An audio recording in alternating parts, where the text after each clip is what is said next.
ليه المكان ده غير مفهوم المطاعم في مصر؟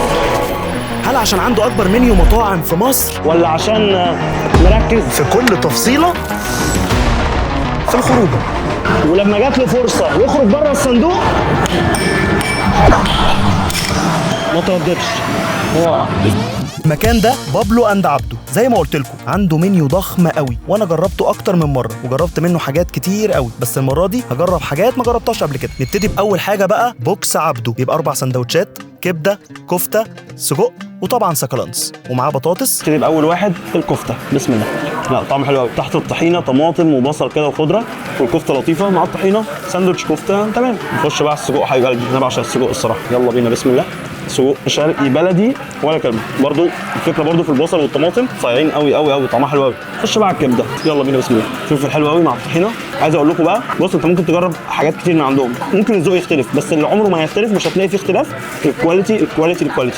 الكواليتي عندهم ولا كلمه. جامد جامد جامد جامد. عبده في الشرقي حكايه. والبطاطس لطيفه عليها توابل كده، طعمها حلو قوي. ده بقى السكالانس، حلاوه وقشطه وعسل، لازم تختم بيه. عايز اقول لكم ان انا اكتر حاجه بحبها عندهم هي الشاورما، بس المره دي هجرب الشاورما في عيش بريوش، على طول بجيبها في عيش التورتيه، المره دي هجربها في العيش البريوش. قطع كده العيش بالزبده، حط على الجريل يتقلب كده ويتحمص، افتح بقى يا معلم، حط الشاورما الفراخ، انزل بقى بالتوميه مع بطاطس كرانشي كده، يلا بينا بسم الله. لا الشاورما بتاعتهم فظيعه الصراحه.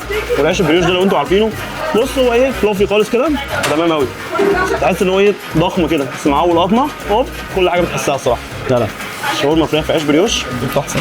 وعجبني برضو زي ما انتوا عارفين ان انا بحب السيخ الصغير، السيخ على طول عندهم صغيره، تروح اي وقت تلاقي السيخ صغير كده. نفس الكلام اللحمه، حب العيش مع الزبده على الجريل، افتح يا معلم، حط الشاورما اللحمه، انزل بالطحينه، برضو البطاطس كرانشي، ويلا بينا بسم الله. عايز اقول لكم ان الشاورما اللحمه في عيش البريوش اجمد بكتير من الكايزر والعيش التورتيه، الشاورما اللحمه عندهم فظيعه. ده بقى بابلو برجر، قطعتين سماش برجر مع جبنه مع بصل مع طماطم، ويلا بينا بسم الله. ساندوتش سماش برجر لطيف، بس انا بحب الفراخ قوي عندهم صراحه. فرايد تشيكن عندهم سندوتشات كلها تحفه، تشيكن نينتندو بقى، بوفلو، اي ساندوتش فراخ عندهم مش طبيعي. ده بقى ساندوتش شريمب بصوص دايناميت، عيش بريوش مع جمبري مقلي مع صوص الدايناميت، ويلا بينا بسم الله. الصوص عالمي والعيش تحفه والجمبري جامد، ساندوتش شريمب دايناميت جامد قوي. الجامد بقى عندهم سندوتشات فرايد تشيكن، واول ساندوتش تشيكن بافلو، قطعه فرايد تشيكن كده معمول لها ديبنج في صوص البافلو مع بيكلز، وعليها بقى حاجه بسيطه كده صوص رانش، يلا بينا بسم الله. عايز اقول لكم ان في ميكس فليفرز كده ما بين صوص البافلو والرانش، كسر الحته السبايسي قوي، لا تشيكن بافلو جامد. ده بقى تشيكن رانش، يلا بينا بسم الله. فراخ تحفه عندهم تحفه.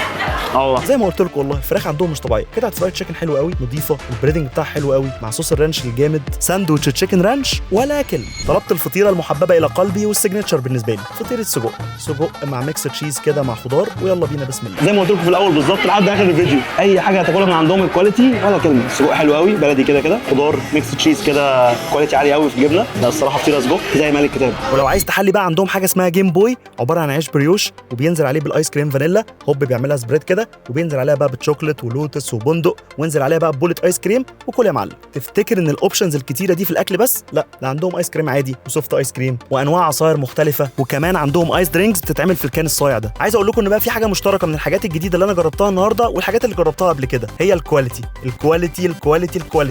عندهم في السما حرفيا. بابلو اند عبده بيعلق على نفسه، الفرع الاولاني كان خيالي، الفرع الجديد في مدينتي عامل كولاب مع بوم روم، اكبر انترتينمنت هاب موجود في مصر، في كل الالعاب اللي انت ممكن تتخيلها، الصراحه فايبس خياليه، يعني هتاكل وهتلعب وهتتبسط قوي. المكان ده فعلا يستاهل سيف وشير للفيديو ومنشن لصاحبك، وافضل اقول كل فيديو ونشارك حاجه بالدعم القضيه بالدعاء، نبطل نجيب اللي ما يكسبوش.